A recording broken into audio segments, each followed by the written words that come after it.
And then Wardlow thankfully walked into the arena with security and handcuffed, and then he got unhandcuffed to have the match. Wardlow versus MJF's mystery opponent. They've dropped all these subtle hints that told us exactly who it was. And MJF and Spears come out, and they give the big intro to William Morrissey. So now he's gone from a member of Velvet Underground to being the head of a talent agency. I didn't realize that William Morrissey was still young enough. He's been a talent agent for what, since the 50s in Hollywood?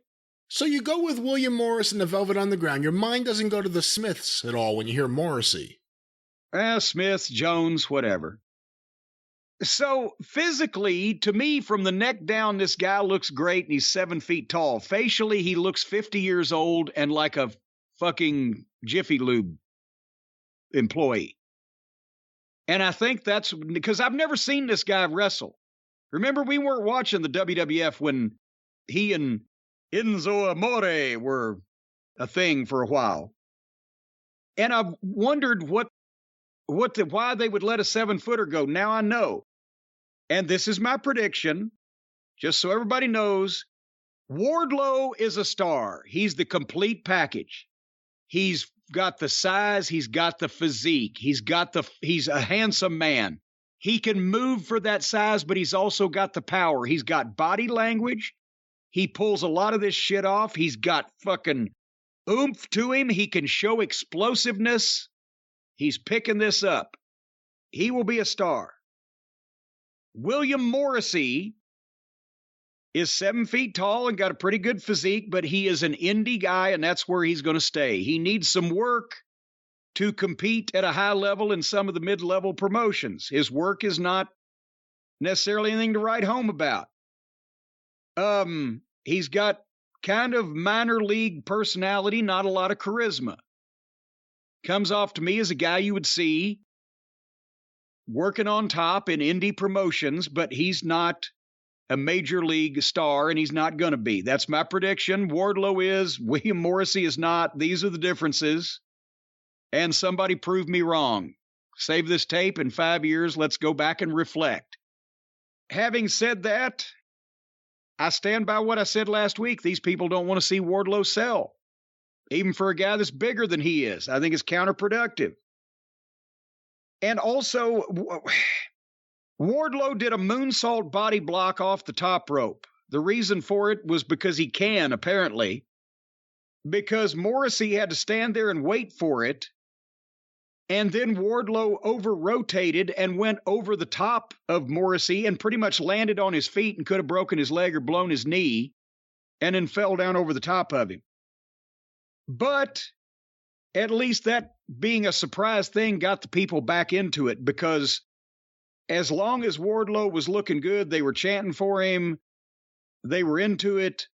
When Wardlow starts selling, especially for a guy like the Butcher or a guy like Morrissey here, that I'm not saying they're horrible and without any redeeming value. They're never going to be stars. They need to be on indies, working indies, because that's their level and that's where they're going to stay. And to see either one of these guys beating shit out of Wardlow is counterproductive. But he got the people back into it and then hit one power bomb. 1, 2, 3. I don't know that I wouldn't have gone with the 4 power bombs on a 7-foot guy, even unless he couldn't fucking get the big fucking bastard up 4 times. I still might have done 4 because the people love it. But he had to have some gas left in the tank, because the best part of this entire television show was the following 90 seconds. And that's where they bring the security back to cuff him back up, and he says, "Fuck you." And he beat up 7 security guards, and then they ran another 10 or 12 down, and he beat them up. And they were great staggered entrances in that it wasn't a pack of people standing there in full plain sight and then one at a time running at him. It was people coming out of the fucking entranceway as fast as they could and cutting mud to the ring and getting in there and boom and gone, boom and gone, boom and gone. And every time he'd hammer one or throw one or lay one out or kick one or whatever, it got better and the people got into it.